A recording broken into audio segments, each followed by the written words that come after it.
Hello everyone. मागच्या व्हिडिओमध्ये बघितल्याप्रमाणे जेटीतून उतरलो आणि मग परत थोडंसं पुढे आलो आणि जेवण करण्यासाठी थांबलो, कारण की सकाळपासून खूप भूक लागली होती. फक्त नाश्ता केला होता. मग कोकण स्पर्श या हॉटेलला जेवण करण्यासाठी थांबलो आणि हॉटेल तुम्हाला सांगते, त्याचा व्ह्यू इतका सुंदर होता ना की जास्त गजबजीमध्ये नाही, जास्त शेजारी हॉटेल्स नाही किंवा जास्त गाड्या पण नाही, काही नाही काही नाही. इतकं निवांत एकांत हॉटेल होतं आणि मागं सगळी आंब्याची बाग होती. आणि मग थांबलो आणि मग माझा मेन हे म्हणजे काय होतं की कोकणात गेल्या गेल्या खायचा पॉपलेट. म्हणून मग पॉपलेट थाळी ऑर्डर केली, मम्मीनी पण ऑर्डर केली. आणि मम्मीने पापलेट नव्हता घेतला, दुसरा घेतला होता, सुरमई होती ती. आणि मग अगोदर मस्त लिंबू पिळला आणि पॉपलेटचा अगोदर एक घास खाल्ला. इतका सुंदर होता तुम्हाला सांगते. आणि हे जेवण म्हणजे कोकणातलं आमचं पहिलं बेस्ट जेवण होतं. ह्याची चव म्हणजे खूपच वेगळी.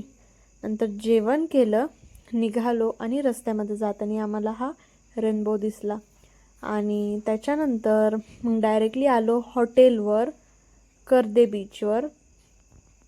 हॉटेलवर आलो आणि त्यानंतर मग थांबलो हॉटेलला. आणि दापोलीमध्ये हॉटेल होतं, Dapoli Karde beach sea view beach resort.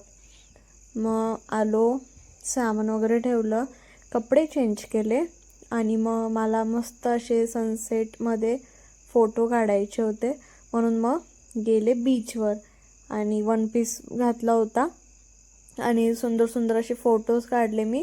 ते मी इंस्टाग्रामला अपलोड केलेले आहेत अगोदरच. आणि मग छान असे फोटो काढले आणि सनसेटचा आनंद घेतला. आणि कोणीच नव्हतं बीचवर, इतकं सुंदर निवांत आणि एकांत. त्यानंतर मग आले रूमवर, कपडे वगैरे चेंज केले आणि मग त्यानंतर घेतला चहा.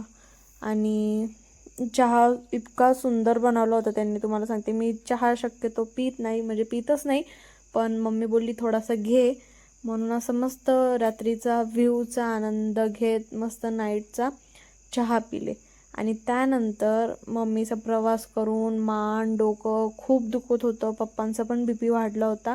मग त्यानंतर ते तिकडेच एक होता छोटासा दवाखाना, तिकडे गेले ते. आणि मग दादा, मी, शिव आम्ही बसलो होतो तिकडं. असं चोफाळा होता ना, आम्ही बसलो होतो. रात्रीचे त्यांनी नाईट सॉन्ग लावले होते आणि कोणीच नव्हतं, फक्त आमची फॅमिली. मग बघा, दादा आणि शिव असं माझ्या मांडीवर डोकं ठेवून झोपले होते निवांत, गाण्यांचा आनंद घेत. कारण की उशी नव्हती बाहेर, तिकडं चोफाळ्यावर माझ्या मांडीवर झोपले होते. त्यानंतर मग जेवणासाठी ऑर्डर दिली होती त्यांना आल्या आल्याच काय वगैरे. मग त्यांनी वरण, 2 प्रकारच्या भाज्या, चटणी, लोणचं, चपाती, वरण भात आणि मस्त माझी फेवरेट डिश म्हणजे मोदकाची ऑर्डर दिली होती त्यांना. मग त्यांनी मस्त गरमागरम उकडीचे मोदक बनवून दिले आणि फ्रेश बनवून दिल्या. मस्त त्याच्यासोबत तूप दिलं. आणि हा मला आनंद खास कोकणातच घ्यायचा होता. आणि माझं चाललं होतं की कोकणात गेल्यावर म्हणजे अगोदर खायचे उकडीचे मोदक, आणि ती माझी इच्छा पूर्ण झाली.